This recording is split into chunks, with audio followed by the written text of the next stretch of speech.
and that includes your follow-up questions for us to accommodate everyone. So please refrain from asking insensitive, offensive, and personal questions. We will only entertain questions that are related to this project. Okay, so let's start. First on the list. By the way, we are also live on Facebook, so hi to our social media friends. First on the list, we have from ABS-CBN, Ana Cerezo. Hello. Good afternoon. Good evening. Yung question ko is for Direk. Direk, ano po ba yung ano dito? Ano ba yung focus yung takot factor? Jump scare, yung creepy na pag-uwi namin, hindi kinakabahan pa rin kami. Hello? Thank you po. Yung for Rosario po, ang gusto ko po talaga dito yung takot na mauuwi nyo or yung takot na maaalala nyo kasi lahat tayo umattend ng funeral. Yung kilabot na, yung gusto ko po sana, every time na-attend kayo ng funeral, maaalala nyo yung Rosario. Hindi po pero yun, kasi nung pinapanood ko po yung Rushes, tapos recently na po may inatinan akong funeral, naalala ko yung sarili kong pelikula, which I think effective sa akin, sana sa inyo rin po. Ano ba siya, Direk? Parang based sa superstition, supernatural, ano yung mga elements dito? Ayun po. Lumaki po kasi ako sa family na maraming pamahiin. Tapos, isa po talaga sa pinaka-prominent na pamahiin pag may patay na kailangan talaga may hawak na rosaryo. Pero pilit po nila kailangan putulin para nga daw po hindi magkaroon ng chain of death. Ginawan ko po siya ng kwento dito sa rosaryo. Malalaman niyo po kung bakit may sumpa yung family nila sa Rosario. So, dito po mas kilabot, mas yung makaka-relate ako kasi parang ay ginawa to sa auntie ko, ginawa to sa tiya namin. Tapos yun nga, parang may kilabot factor at feeling ko marami makaka-relate na Filipino kasi parang sa atin yung pamahiin na yun. Parang para sa mga Pilipino talaga yung pamahiin na yun. Thank you, Direk. Thank you po. Maraming salamat po. Okay, next we have from Random Republica, Miss Kate Adhar. Hi, good evening. Isa lang yung tayo kay Aubrey. Kumusta yung experience na horror yung gagawin mo coming from a successful projects na pagpapakita? Well, yung horror naman po, it's not new to me. Kasi yung mga projects ko po, in between, ginagawa ko yung university series, nag-horror po ako. Like yung Nanay Tatay, yung Sembric na lahat si Direct Choni po yung nag-direct. So, medyo hindi na ako gano'n na super nahirapan po. Pero challenging pa rin siya kasi syempre, iba-iba yung hinihingi. Pag horror, iba yung hinihingi ng character. Mas no physical, ganun po. And more nakakapagod po kaysa magpakilig. Thank you. And for Miss Bernadette and Miss Adele, how was the experience working with these fresh batch of actors and actresses? It's always so refreshing to be with young actors kasi you learn a lot from them also. And I also share what I know from the business that I've been since I was 12 years old. So I enjoy working with young actors and actresses. Same here. Ever since kasi parang nag-graduate na, ako yung nag-asawa ko, and bumalik ako sa showbiz, my roles have always been with yung mommy o kaya ate. So madalas, nakakatrabaho ko talaga yung mga new actors. So since mga siguro 15 years ago pa, kaya I really feel yun, refreshing, I feel young when I'm with them. So mas marami akong kilala kaysa kay Gary actually. Oo, siya yung hindi niya masyadong kilala yung iba, pero ako, lahat sila kilala ko kasi nakakatrabaho ko sila. Thank you. Okay, maraming salamat po. There we go. Up next, we have from Manila Bulletin, Bobby De Cantina. Hello, magandang gabi po. Kay Direk muna, Direk, kanina follow up sa question ni Ana Cerezo. Paano kayo naniniwala sa pamahiin na tungkol sa usapan? Opo, naniniwala po talaga kami. Parang naalala ko sa weight ng tatay ko, meron din po talaga. Tsaka binibilin po lagi yun na putulin yung rosaryo. Sinusunod na lang namin kaysa may mangyari po masama. Okay. Wala namang mawawala. Okay, last question. Sa mga stars naman, since katatakutan itong movie, laging hindi nawawala itong question ng kapag horror movie, kayo ba may personal experience na po sa mga supernatural? What can you share po? Jairus daw. Jai, you wanna share something? Sabi ko ako kasi wala po akong masasagot kasi wala pa po akong na-experience or anything with anything supernatural. I guess I'll consider myself lucky kaya sana huwag tuloy-tuloy yung swerte na wala akong nararamdaman. Pero ayun, wala po akong masashare. Wala eh. Pero feeling ko si Yubi meron. Lagi ko po ito sinasabi na one time po sa bahay po ng pinsan ko, sobrang old na po kasi nung bahay na yun. Years old na po siya. So, parang nasisirang kahoy na. So, tanghaling tabag po, ako lang po mag-isa sa second floor. Sobrang laki po kasi ng bahay. Sobrang laki po ng bahay, and then ako lang po mag-isa dun sa second floor na yun. And may malaking salamin, nag-aayos po ako. And then meron po akong nakitang gold na hair, at blood na hair, short hair, wavy hair, tapos wala akong nakitang face, eyes, nose, wala. So, nakita ko lang yung hair, yung damit niya, and gano'n siya katangkay. Ayun po. Oh, spooky. Okay, sino ba gusto mag-share ng kanilang Meron, madami. So, ano ba yung pinaka-nakakatakot, Miss Mendo? Siguro yung pinaka-naalala ko nung elementary ako, like, I joined yung mga, nag-training kami before the cheerleading competition. And then, pauwi na kami. So, kami yung last na nagpatay ng lahat ng ilaw sa school. So, papunta kami, palabas na ng gate. I saw yung room namin, na parang, bahay siya talaga, then yung classroom.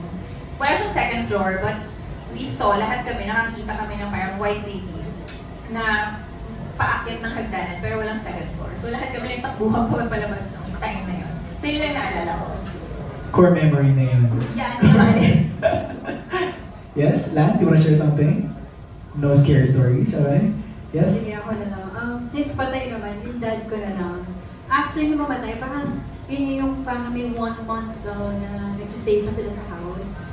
So after namatay yung dad ko, parang 1 month namin siya nararamdaman, bumubukas yung TV, mag-isa, lumilipat, dun sa mga gusto niya panoorin, nagsasara yung pinto, sumisipol, which is yun yung lagi niyan ginagawa. So yun yung mga naibinig namin, experience ko before the bata.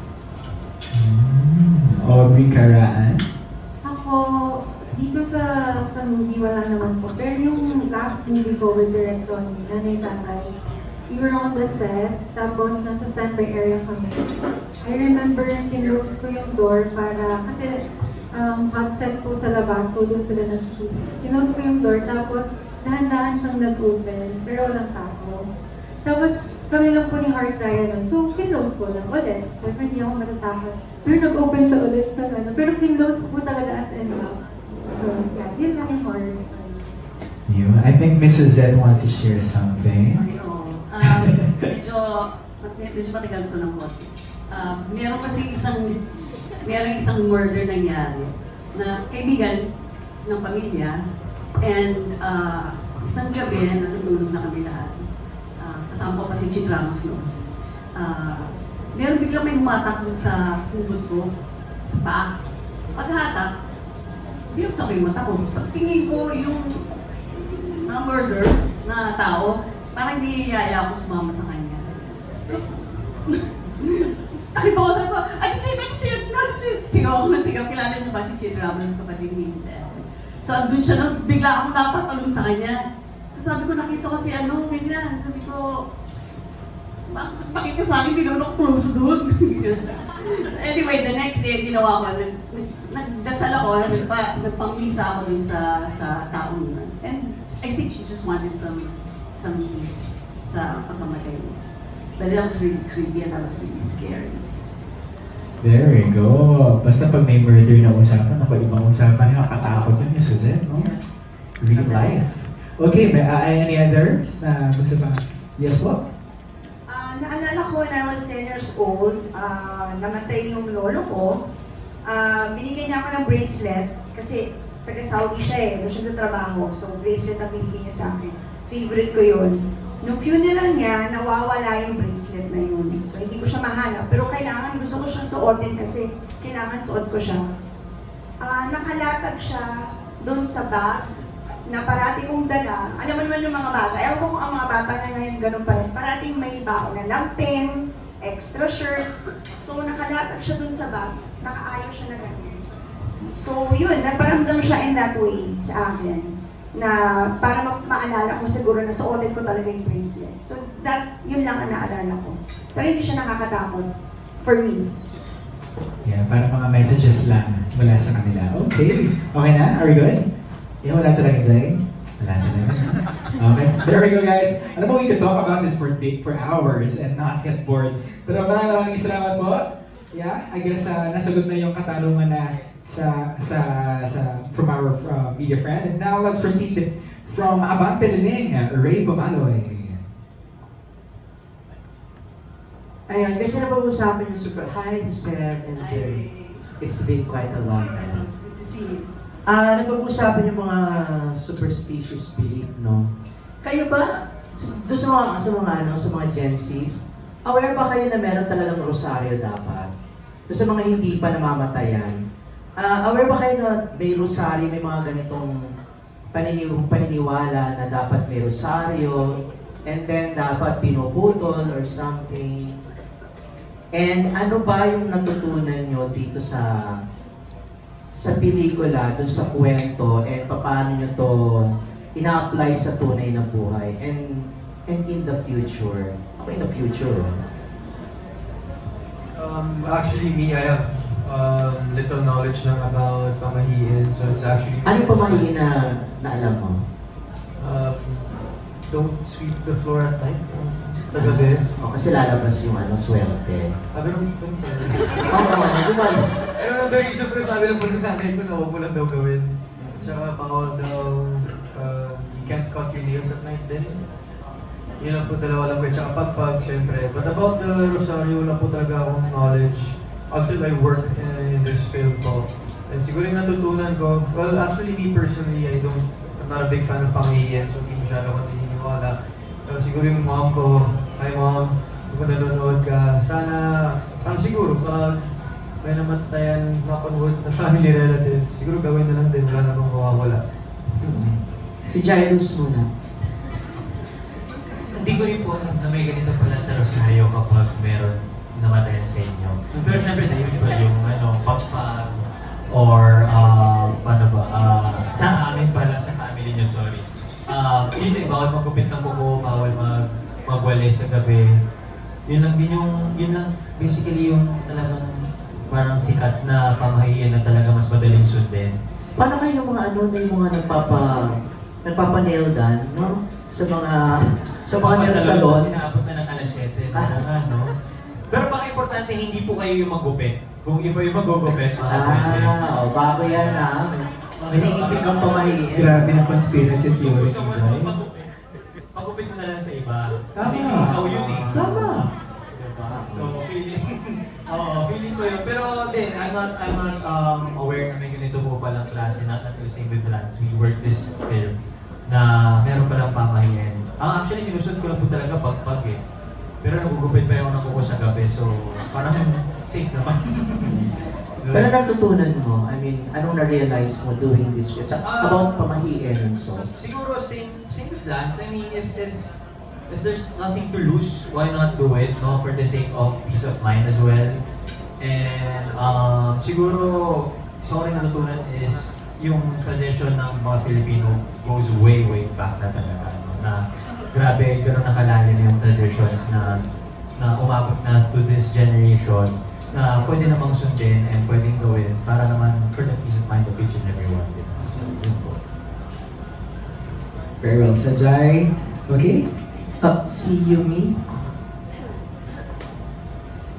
Hindi po pa ulit po ng question.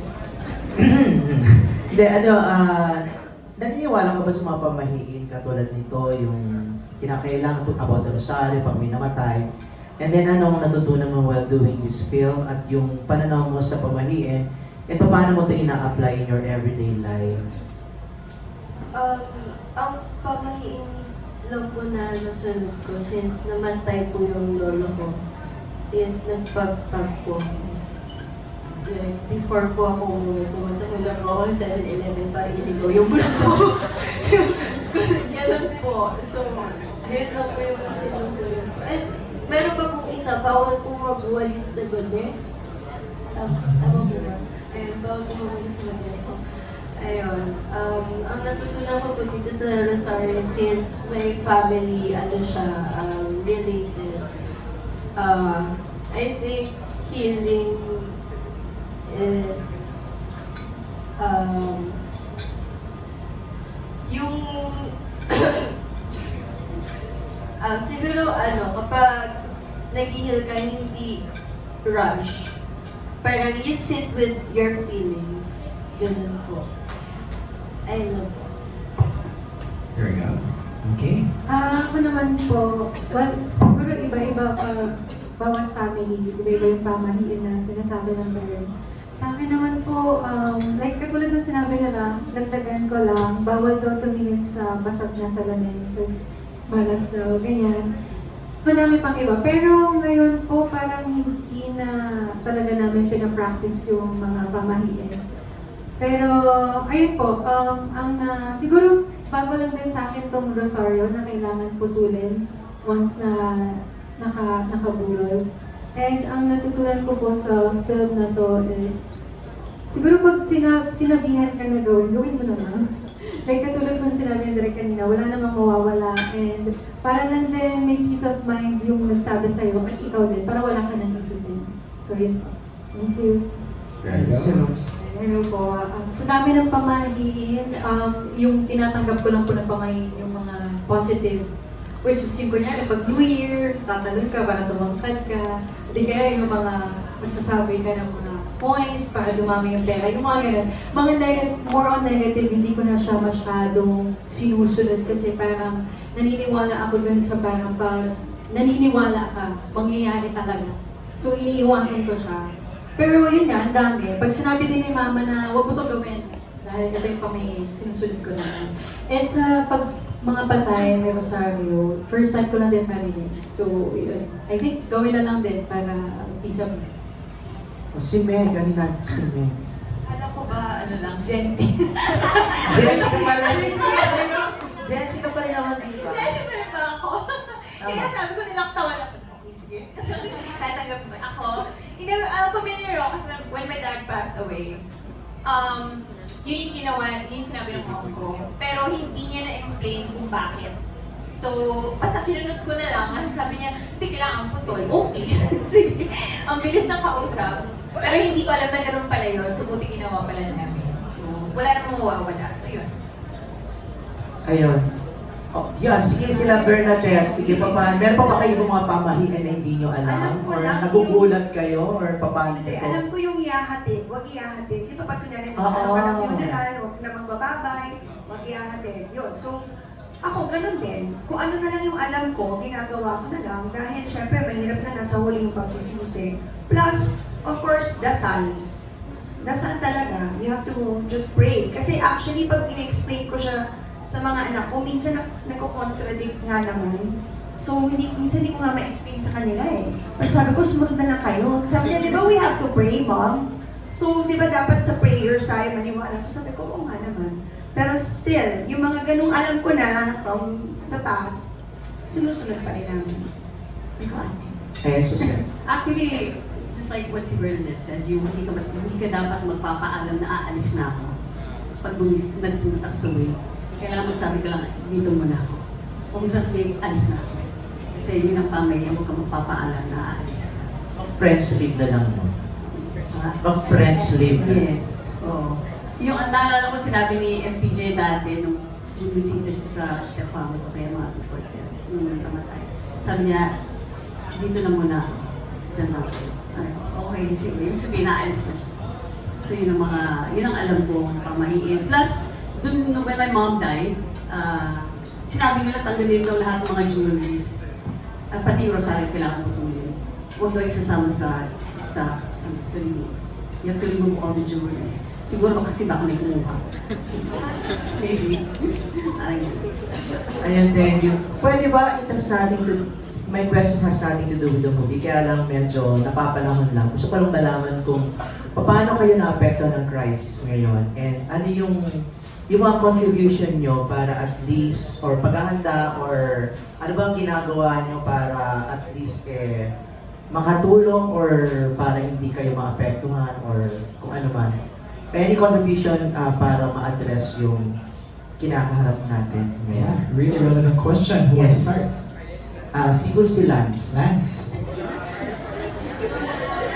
Yung crisis ngayon, syempre, malapit tayo maubusan ng, di ba, ng energy and magiging parang baka maubusan, baka irarasyon na yung tubig and all, tapos yung mga kuryente daw and all because walang tayo masyadong reserve ng oil or gasoline or kung ano man.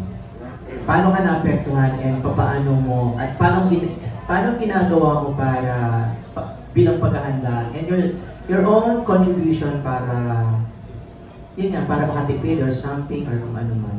Ang daming question, tatandaan mo ba? Processing everything ko. Pero, well, for starters, yung gasolina po talaga, it's crazy right now. Pero, buti na lang yung nabili kong kotse is hybrid, it's half electric, half gas. So, medyo, mas nag-charge na ako ngayon kasi nagkagasolina. Pero I think yung electricity maapektuhan din, pero I'm gonna check pa the end of the month pag dumating na yung bills.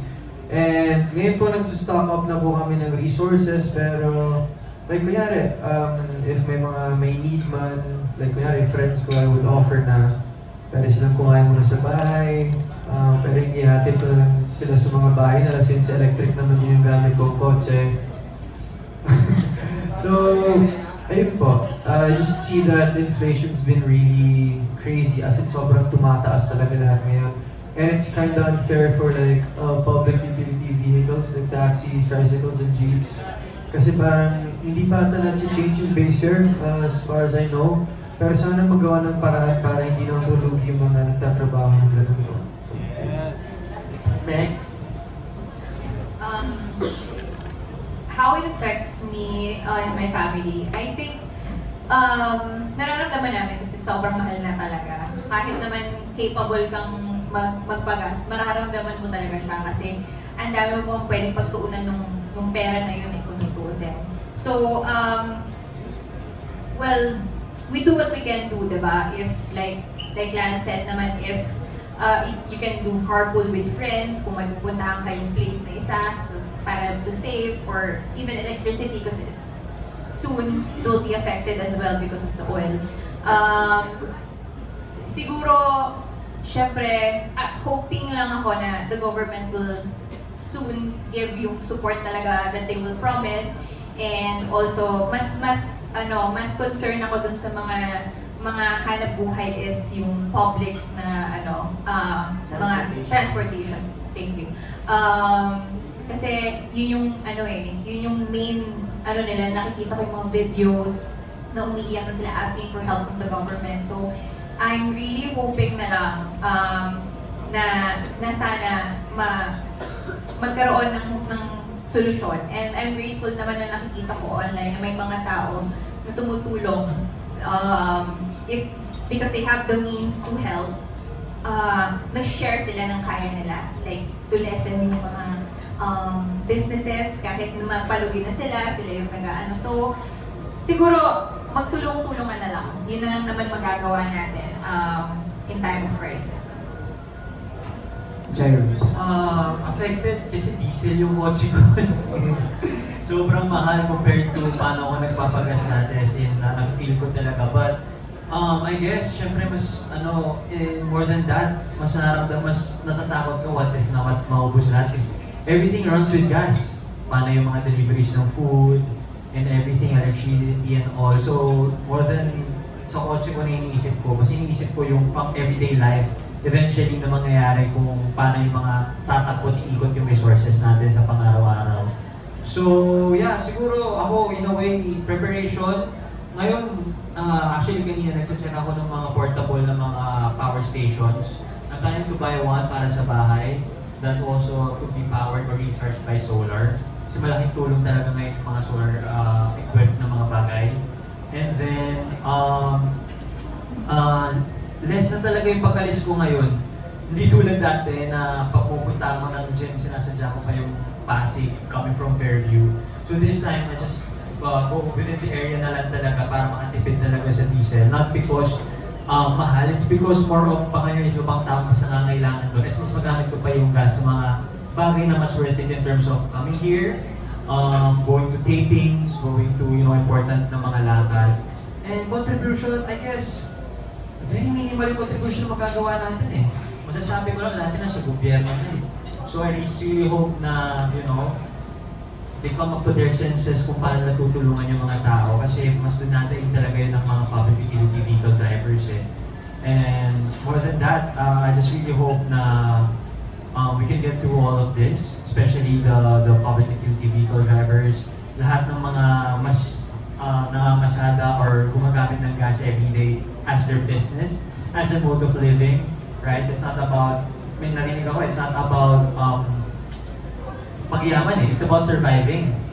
And so are we. Everybody's on survival mode kasi, no matter how much you have the means, hindi mo na mabibili yung gas ng parang ganun lang eh. Diba? So, at the end of the day, it's not about the money, it's about survival mode. It's about, in terms of, if you have a lot of small things you can do, like on our end, if you can echo yung dinataig ng mga tao, why not, diba? Baka lalong mas seryosohin ng gobyerno yung krisis na nangyayari sa atin and sa mga tao mas nangangailangan ng tulong. Ano po, nasabi na po ata lahat ni Jairus yun. So, kami po, naghahanap din po ako ng resources kasi sobrang namamahalan na din po si Mama sa gas. And balitaan ko din po sa kanya na parang baka mag-lessen na yung pasok nila sa work. And nagre-restock po kami ngayon ng maraming food. Kaya din po lang sinabi ni Jairus na hahanap din po ako ng mga portable na kakailanganin namin soon sa bahay. So, ayun lang po. Ako naman, I agree with all of them. Like, nakakalungkot po yung mga nangyayari ngayon. Kasi, nag-start siya sa nangyari sa ibang bansa, apektuhan tayo yung oil, tapos damay-damay na lahat. So, ayun pa nakakalungkot dahil lahat po tayo ay nagsastruggle kasi yun nga po tumaas yung presyo ng oil. So, yung mga public transportation, hirap din po sila para ipagpatuloy yung pamamasada nila, yung work nila, and apektado po yung mga tao na kailangan mag-commute. So, I saw this post online, news siya na parang lahat ng tao, parang ang dami nila nasa street lang sila, they're all waiting na para makauwi. Tapos may nakita pa rin akong post na 6 hours or 9 hours waiting for like car para makauwi. Tapos mag-work pa sila. Tapos parang isang oras na lang or konting oras na lang para magpahinga or para makasama ang pamilya nila. Then kailangan na naman nilang umalis. So lahat po talaga apektado. And I think what I can do right now, siguro para sa akin po, wala naman kasi akong kotse, nagko-commute lang ako. So mahirap din po sa part ko na mag-book or maghintay po ng public transport. Siguro, yung family ko in Batangas, wala naman po kaming electric car or hybrid na car. So, ayun, I'm saving up money to support them because yung business namin kailangan talagang ng kotse because we deliver things, ganyan. So yun, hirap din po talaga. And I think kailangan siguro mapagtuunan po talaga ng government ng pansin itong nangyayari ngayon. Mapag-usapan po talaga at magawa ng paraan. Kasi nakakalungkot at nakakaawa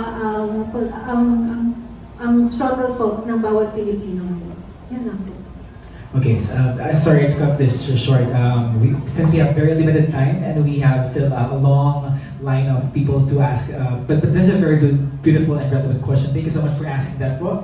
We have to cut that for now. I know you have so much to say about this issue, but For now, let's proceed first with, I hope everybody was able to answer the question, but now I'd like to call in from TikTok, People's Journal, Filipino star ngayon, Tita Aster Moyano. Thank you. Hi, Aubrey. I'm here. Congratulations, Miyam Balan. From Viva One series, ngayon sa cinemas. May pressure ka bang nararamdaman? Kasi iba to eh. Right now, ano ang pakiramdam mo? Ako po, right now, I feel blessed. I'm really grateful dahil po binigyan ako ng Viva ng pagkakataon na maging part ko or magkaroon ng movie ko again after a year. So, ako naman po, sa lahat ng project na ginagawa ko, nape-pressure po talaga ako eh. Kinakabahan ako kasi kailangan ko laging i-prove yung sarili ko why ako yung napili ng Viva na bumida dito or maging part nitong movie or series na to. So yun po, pressure dahil kung sa series po sa Viva One, medyo madaling ma-reach kasi sa phone siya, social media, lahat naman po tayo nagpo-phone, ganyan. Mas grabe po yung pressure ko ngayon kasi kailangan kong magdoble effort siguro para ma-reach yung mga tao or mapabalik sila sa cinemas. Because yung iba kasi parang thinking nila na, oh, I'm just gonna wait for the movie na lumabas dito sa platform na to, on social media. So parang nakakasad lang po sa dito sa mga movie na hindi mapagbigyan na mapanood sa sinehan. So yun po, pressured and super kinakabahan because hindi lahat po talaga ngayon na manonood ay ginugustong manood sa sinehan. So yun po, but more than that, I'm really happy and grateful to be part of this movie. Kasi it's my third time, I think, working with Direk Ronnie, and super na-enjoy ko po itong movie na ito. Of course, kasama yung mga cast. Kasi, grabe po, like, sila po talaga yung mga kailangan yung abangan din sa Viva, and yung po yung mga like great actors and actresses po ngayon. So, yeah. Thank you. Thank you. Kay Suzette, kay Bernadette, kay Rosaban, and siguro si Meg. It's been quite some time na matagal namin kayong hindi napanood sa big screen or sa small screen. So, during those times na hindi kayo aktibo dito, ano mga pinagkaabalahan nyo? I just finished this teleserye in Wattpad na I Love You Since 1892. So we just finished that. Tapos yata yun ng January of this year. So, iba naman ang role ko doon. Madre ako doon. So it's always nice to play a different role all the time. And before that, I also did Minsan Pa Nating Ka na Nakaraan. Doon naman I was like the matriarch. I was the villain, the main villain of that series. Kasama ko sila Christine Reyes, si Cesar Montana, and si Martin Mapa. And of course, all of those were all Viva films, which I'm really, really proud of and very thankful. I'm proud to be part of the Viva family. Ako naman, I've always been doing teleseries pag mayroong offer, pero ito yung first time ko nakabalik sa Viva after how many years. So, I'm happy to be back and I hope this is not going to be my first and last project sa Viva. Sana madagdagan pa. Sabi ko nga, nag-request ako sana next time series naman. I've also been quite active in social media. Kailangan syempre mag-cope up sa mga Gen Zs. Kahit na minsan nakakapagod na, pero sige, TikTok pa rin, IG pa rin, Facebook pa rin. I also have a small business. You've been to my business, Tita, yung aking, dun sa Taytay, yung aking driving school. So yeah, I've been busy, also PA and advisor ng mga anak ko na bagong pasok din dito sa Viva. So I hope to be able to work with them also in the future. Yes, ako naman dito yung after ng BNB na ginawa kong Vertical, yung Made for Revenge. Nasa werewolf din ako, werewolf boy. And itong project, of course, Rosario. And sa personal life naman po, nagtatry na po ako mag-business. As tumatanda na tayo, kailangan na natin mag-option, ayan. So yun yung ginagawa ko ngayon, Tita Asta. Ako naman po, tita, yes, ang tagal ko rin hindi nakabalik sa showbiz. Yung last ko was with Direk. Yung The Mistress Guide, yun yung first ko ulit na pagbabalik ng project with Viva, and then this is the second time. So, pinagtunan ko after pandemic, yeah, small business also, mas we want to build yung sarili natin aside from, of course, only one source of income kasi hindi naman tayo lumaki na well-off family. So, parang better to secure yourself, na kung wala ka bang project, naka-ready. And then, sports, tita. Nag-sports ako na ako sa padel, sa mga tennis, sa pickleball, ayan, para healthy kasi everyone naman is focusing on health, and then studying also now, tita. So, since the pandemic until now, I make sure na meron akong nag-insert ako ng time to study. Nasa building stage po ako ng skills, nag-upskills ako so that magamit ko siya in the future if I need it for business or for something else. And currently now, nasa pastry chef naman po ang inaaral ko ngayon. So yun po. Thank you. And of course, lastly, I'd like to congratulate Direk. Ang ganda-ganda ng trailer, ganda ng cinematography, ang ganda ng pagkaka-execute ng pelikula. Thank you so much and congratulations in advance. Thank you so much, Tita Aster. Maraming salamat po. Now, let's proceed with GMA Entertainment's Nerds Animal. Hello, good evening po. To Direk lang po muna. Direk, parang napansin ko parang sunod-sunod yung horror movie na ginagawa mo. Is it, talaga bang yun yung gusto nyo tahakin? Puro horror lang? Although meron kayong kidnap for, before. Nasabi ko po yata natin, parang horror po talaga yung gusto kong path na tahakin kasi number one, traumatized po ako ng mga horror movies na napanood ko in the past. So kayo naman, parang gusto ko silang gantihan dahil sa lahat ng trauma na nasunod ng horror movies sa buhay ko. Pangalawa, parang konti lang din po yung gustong magkwento ng horror. At feeling ko po kasi may audience talaga yung horror, Pinoy horror. Kung di mas Pilipinas, sa region, sa Southeast Asia, mabenta po talaga yung mga, lalo na kung grounded sa superstitious beliefs or mga pamahiin or legends. May audience po talaga yung horror at naniniwala ko may audience ang Pinoy horror. May challenge ba para takutin yung mga Pinoy? Siyempre, mahirap takutin yung mga Pinoy kasi, daya lang yan, di naman totoo yan. Pero, siyempre, pumapasok sa sinihan, manonood ka, parang i-off mo muna yun parang suspension of, parang gano'n, gusto lang namin ipapasukin kayo sa kwento, tapos hayaan yung mag-simmer at hopefully mauwi nyo yung kwento, yung katatakutan at papagkwentuhan nyo after mapanood yung pelikula. Sorry, may phoning question. Na-mention nyo po na trauma kayo before sa mga horror movies. Meron ba kayong particular movie na sobrang kinatakutan? Naloko po ako dati nung Paranormal Activity kasi akala ko totoo siya.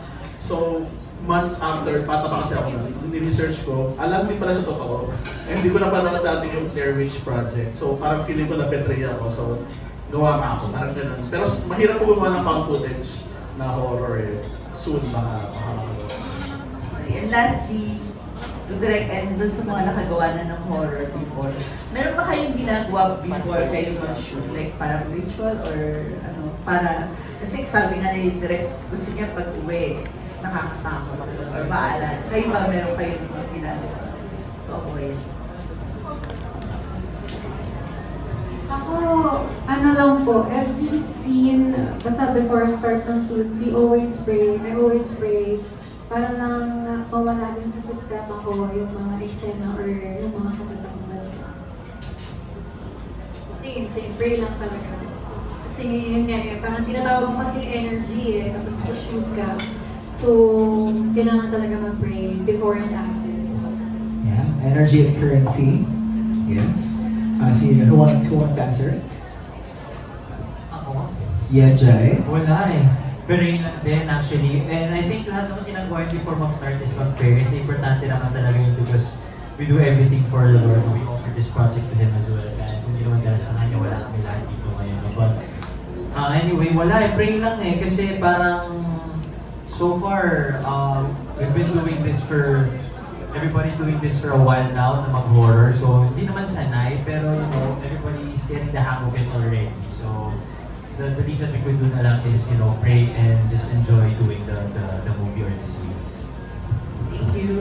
Ako po, pray lang din po. And then after seeing po, nagsha-shake off po ako para mawala po yung, siguro parang hindi mag-stay yung emotions or yung nararamdaman ko po. Salamat. Thank you. Okay, yeah, that's nice. Next, let's proceed with Pelikula Mania, Naz Tabanes. Hello, one question for the cast lang. Ano yung hinahanap nyo sa isang horror movie na nakita nyo dito sa Rosario?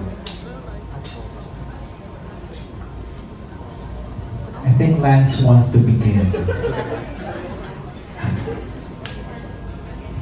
Sorry, sir, can you repeat the question, please? Ano yung hinahanap nyo sa isang horror movie na nakita nyo dito sa Rosario?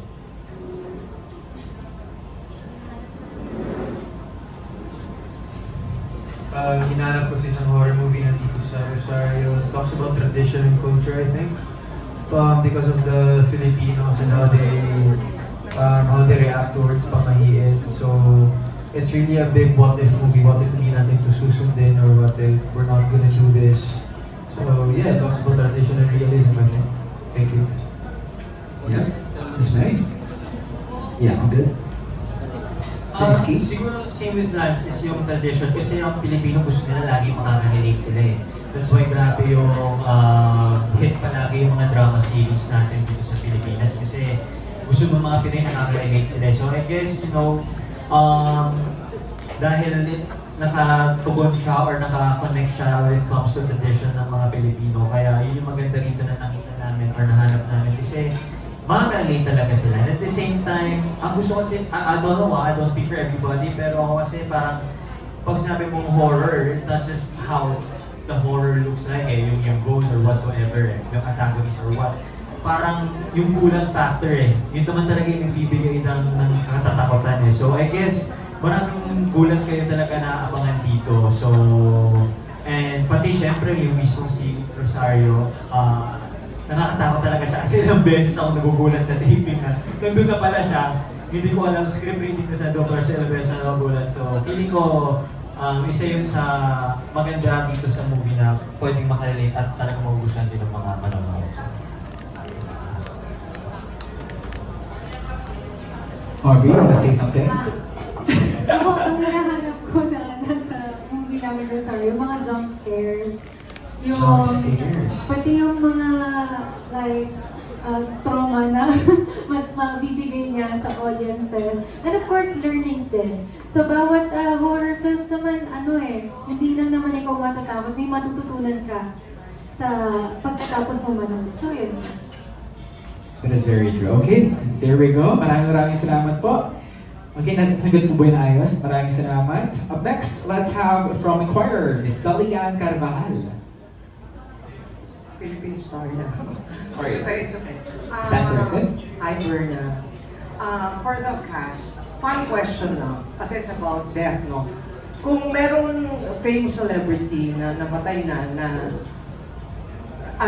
parang pwede niyong hilingin ng mag-apparition sa inyo, parang multuhin kayo, sino yun? And ano gusto niyong tanungin sa celebrity na yun? Pwedeng local or foreign, just for fun, kasi parang serious example. Oh, ayan. Sisimula natin kay Miss Suzette. Ayan. Miss Suzette, you wanna share something? Siyempre, unahin ko nanay ko. Of course. Oh, first, I want to make sure that, happy summer she is. And that, of course, family's really proud of what she's done to not just the Tagalog films, but also the Visayan films. And actually, nagpakita na siya. Nagpakita siya, pero nakita ko naman na nakasmile siya. And I wouldn't mind having another experience with her. Because, you know, mom was a larger than life para sa akin. Iconic. Yes. Ako, the first name that came to my mind was Princess Diana. Wala, gusto ko lang siyang makausap, gusto ko malaman kung maybe anong sasabihin niya dahil I know yung time na yon sikat na sikat siya. So at that time, I was probably high school, college. So I know na she's a really hands-on mom sa kanyang mga anak. Mahal niya yung mga anak niya in spite being busy with her duties as a Princess Diana. So yun, gusto kong malaman anong gusto niyang sabihin sa mga anak niya ngayon. And who really killed her? Yun, oo, probably. I just want to, kasi baka hindi nyo alam yung mother ko, my mom was Gloria Civil, para dun sa mga bangon sa entertainment business. There we go. Okay. Miss Rose Chagpan? Yes. Ako sana yung papa ko eh. Pero since nabigyan ako ng chance, sige, gusto kong mapanood si Michael Jackson. Pareho tayo. Kasi pangarap ko talaga siyang mapanood eh. Lalo na ngayon na feeling ko kaya ko nang bumili ng ticket para makapanood. Yun po yung gusto ko sana. Yun yung pangarap. Ako, ayoko po sana. Hindi nagkatawa ko to. Parang nakakalungkot ko na nawala sila, pero okay lang po ako na huwag na sila magpakita. Pero dahil fun-fun lang naman po ito, siguro ang sasagot ko si Whitney Houston para baka saan mag-collab kami. I'm sure. Mag-duet kami. One up from the other. Ako po, wala po akong mag-isip, pero ayoko din po na multivate po ako kasi matatakot din po ako. Baka po hindi pa ako matulog po na maayos. Mabangungot pa ako po. Baka ako pa po yung mabatay. Hypothetical. Ako si Kobe Bryant. Sorry kuya. Kasi Naunahan sila. Kiniyakan ko rin kasi si Kobe talaga. Bago pa ako pumasok ng taping nung nakita ko yung balita, akala ko nga peke, so tumulog ulit ako. Pag-isip ko wala, totoo pala talaga siya. Then, ewan ko, si Kobe kasi talaga idol ko na basketball ever since. All-time favorite ko talaga siya. Pero gusto ko lang siya magparamdam na bigyan niya ako ng basketball skills niya. Pero okay na, hanggang doon lang. And you know, sino ba? Wala, yun lang eh, Kobe Bryant talaga eh. Mrs. Meg? Parehas kami ni yun yung nag-pop sa head ko si Michael Jackson. So, parehas tayo manood ng concert niya, kaya na natin. Kobe Bryant, pero sinabi na ni Jairus lahat, wala na. Pero yeah, I fell in love with the game of basketball because of him. He was the first ever basketball player na napanood sa TV, which made me fall in love with the sport. So, parang grabe nung when I read the news na namatay po siya, parang akala mo family member mo umiyak eh, no? So yeah, I was really, sobrang na-down ako for a week kasi I always look up to him talaga sa basketball. Ayun po. There you go. Maraming salamat. Thank you din po, Ms. Dali. Okay, up next, let's have from Marites University, June Aldo. Ba yan? Nagtanong kay Lance kung naghaharana ka pa ba kay Aubrey? Kung hinaharana ako si Aubrey. Oh, gusto mo ba na nakikita na? Anong kinakanta mo pa ba yun? With the backlash that I received, siguro mag-change song na po ako sa next kong mga budget na kakantahin po kasi di ba hindi maganda yung effect niya. Pero the thing is, Di ba? May feel na-apektuhan ka ba doon? Na-trauma ka ba? Hindi naman kasi, well, medyo ina-attack naman din ako for a time, pero hindi naman ako masyadong nagpa-affect. It's just that mag-change na lang ako ng kanta. Pero the thing is, lagi ko siyang kinakanta, ba't ngayon lang siya Tatapat doon. viral? So, At least hindi yung kanta, yung ginawa mo, hindi yung pagkanta mo. Yung nasa yun, di ba? Hindi po sa pagkanta ko. So, Anong feeling mo, Aubrey? Aubrey, nung nag-viral siya, anong support na binigyan mo sa kanya? tawang-tawa po ako sa well, nung after niya mag-perform, nagsabi siya sa akin na, di ba parang, ganyan. Sabi ko, bakit? Tapos may mga crying face. Sabi ko, ano nangyari? Like, okay ba yung song mo? Ganon. Sabi niya, feeling daw niya mag-viral siya. Kasi lumabas yung video, nag-viral na ako. Pero ang ginawa ko naman, like, tinawanan ko lang. Sabi ko, okay lang yan. Kung i-bash ka man na at least publicity pa rin. Actually, si Jairus nag-send sa akin nun. So, mga, anong oras mo sinend sa akin? Sino? Si Jairus. Jairus. Ano bang ginawa mo kay Lance? Grabe ka naman kay Lance. Bash niya. Sabi niya sa akin, bye, ano nangyari sa'yo? So, sinend niya sa akin 9 PM na sa mga 60,000 views pa. Pagdating ng 11 PM, bigla naging 5 million views. So, Grabe, di ba? So, Laki na kinita mo ron, di ba? Si Jairus, ano Jairus? Lumabas lang siya bigla sa feed ko eh. Tapos sinend ko sa kanya, hindi ba na-gets at first? Sabi niya, bakit anong meron? Tapos sabi ko, sige, panoorin mo ulit. Tapos yun niya, sabi niya. Tapos, ayun, nararamdaman ko na eh. So, gumagawa na sila, pero wala, parang, shit happens. So, yeah.